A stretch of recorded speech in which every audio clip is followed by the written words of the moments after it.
आनंदीबेन पटेल जी माननीय राज्यपाल उत्तर प्रदेश एवं कुलाधिपति ख्वाजा मोइनुद्दीन चिश्ती भाषा विश्वविद्यालय, मेरे साथ यहाँ पर उपस्थित माननीय कुलपति प्रोफेसर आलोक कुमार राय जी, साथ ही यहाँ पर ख्वाजा मोइनुद्दीन चिश्ती भाषा विश्वविद्यालय के 6ठ दीक्षांत समारोह में उपस्थित सभी आदरणीय महानुभाव, फैकल्टी, सभी छात्र और विशेष रूप से भी छात्र छात्राएं जिन्हें आज दीक्षांत समारोह में दीक्षा मिली है, आप सबको बहुत बहुत नमन करती हूँ और बहुत बहुत बधाई देती हूँ। और मैं बहुत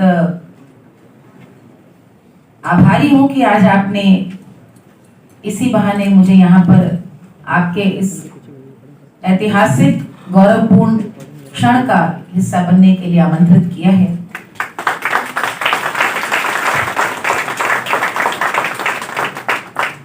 मैं देख रही थी बहुत ही सुंदर शब्दों में जो आपका आज अनुशासन उपदेश है।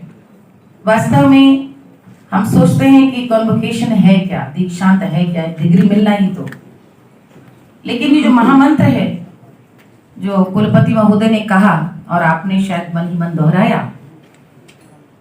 अपने अपने कर्म को, अपने अपने दायित्व का वहन करते हुए, अपनी अपनी आजीविका का प्रबंधन करते हुए हम यदि यही महामंत्र याद रखें कि सत्य बोलो, धर्म का आचरण करो, स्वाध्याय से प्रमाद मत करो, यानी ये निरंतर सतत चलने वाली प्रक्रिया है। स्वाध्याय, माता को देवता मानो, पिता को देवता मानो, गुरु को देवता मानो, अतिथि को देवता मानो।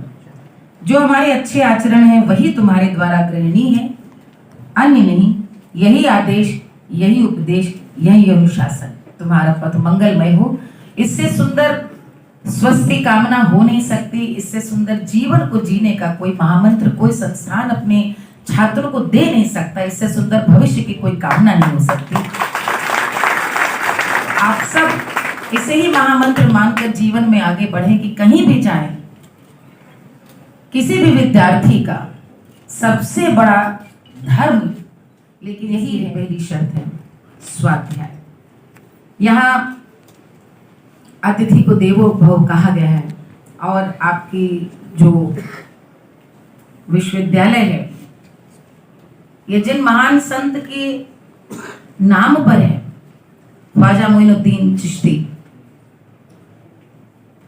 वे स्वयं ईरान से थे, चिश्ती ईरान में ही है और चिश्तिया परंपरा यहाँ पर उन्होंने अजमेर में आकर प्रतिस्थापित की। भारत की मूल परंपरा आध्यात्मिक है।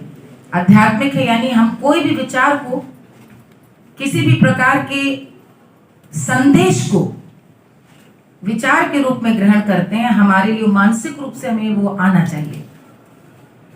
और ख्वाजा मोइनुद्दीन चिश्ती जी ने भी भारत की इसी आध्यात्मिक परंपरा को समझते हुए, जो समा हम कहते हैं, यानी कि संगीत के रूहानी अंदाज से आध्यात्मिक परंपरा में ईश्वर का गुणगान करना, ये भारत की परंपरा रही है। चाहे वो दक्षिण में आप देखें, आप हब्बा खातून को कश्मीर में देखें, या फिर आप कबीर, मीरा, चैतन्य को देखें, हमारे यहाँ पर ईश्वर के गान की परंपरा संगीत के रूप में, पद के रूप में रही है।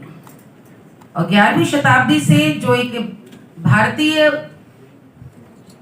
ज्ञान में भी जो एक रहस्यवाद की परंपरा रही, उसमें सूफीवाद भी कहीं ना कहीं आके मिलता है, जिसमें अनुष्ठानों की जगह नहीं है, लेकिन सामवेद की तरह गुणगान की परंपरा है, जहां पर ईश्वर से एकात्म होने का संदेश है। और मुझे लगता है कि जिनके नाम पर यह विश्वविद्यालय है, हम एक बात हमेशा छात्र स्मरण रखें कि उनके अपने सिलसिले वालों ने, उनके अपने भक्तों ने, उनके चाहने वालों ने उनको नाम क्या दिया? गरीब नवाज। ये उसी को मिल सकता है जो आप में से एक हो जाए। तो जिंदगी में यही संदेश है जो कृष्ण ने कहीं ना कहीं गीता में भी गान करते हुए यही दिया कि कुछ है नहीं, न लेके जाओगे, सब यही छोड़ करके जाना है। इसलिए सिर्फ अपना कर्तव्य करो। गरीब नवाज उन्हें क्यों कहा गया?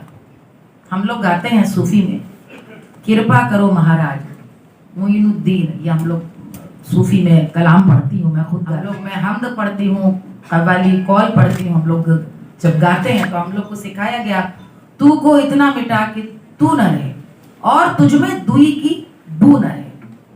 यही कबीर कहते हैं, यही मीरा कहती हैं, एकात्म हो जाना।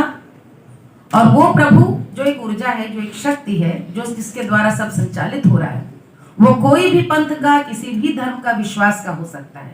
लेकिन हम जिस शरीर को लेकर आए हैं, जो कबीर कहते हैं, जतन से रखियो गोरी तुम्हारी झुलनिया। झुलनिया यानी माया का बिंब है, प्रतीक है। फिर न मिले ऐसा ढांचा। ये जो शरीर, ये काया मिली है, ये 84 लाख योनियों के बाद मिलता है। इससे हमारे कर्म ऐसे हों, इससे हमारी विचार और पूरे जीवन का एक एक क्षण ऐसा सकारात्मक हो।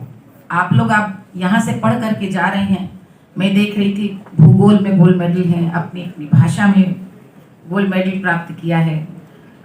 आप सब लोग, आज की पीढ़ी तो बहुत सक्षम है, बहुत विज्ञ है, मैं कहूँगी, जिन्हें पहले से पता है कि वो करना क्या चाहते हैं।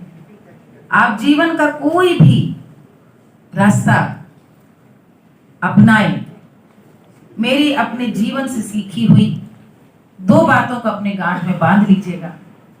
मैं बचपन में पढ़ती थी तो हमारे यहाँ कहा जाता था कि jack of all trades master of none leads you nowhere. लेकिन मैं ऐसा नहीं मानती। मुझे लगता है जैक ऑफ ऑल ट्रेड्स का तो असली सम्मान होना चाहिए। भारत बहुआयामी संस्कृति की धरती है। यहाँ पर हर इल्म की, हर फन की, हर क्षेत्र की आपको जानकारी होनी चाहिए। मेरा विषय संस्कृत रहा, लेकिन मेरे उस्ताद मुस्लिम रहे, जिनसे मैंने बुनियादी अपनी तालीम ली, शुजात हुसैन खां साहब, राहत अली खां साहब। और उसकी वजह से मैंने सूफियाना परंपरा की भी जितनी देशज, अभी आपने मेरे परिचय में लोक गायन का कहा, तो देशज जो परंपरा है, जहाँ का मैं यहाँ पे हम सब जानते हैं अपना देवा शरीफ, और हम लोग यहाँ पे हम लोग जो अवधि ब्रिज से बन करके निकली बोली, वहाँ पर हम लोग अरिलागी नजरिया भरपूर निजामुद्दीन, वहाँ निजामुद्दीन नहीं देशज है, तुम्हारी देहरिया आन पड़ी हूँ बेदम निर्गुण कूर निजामुद्दीन। ये अपने आप को दीनहीन मान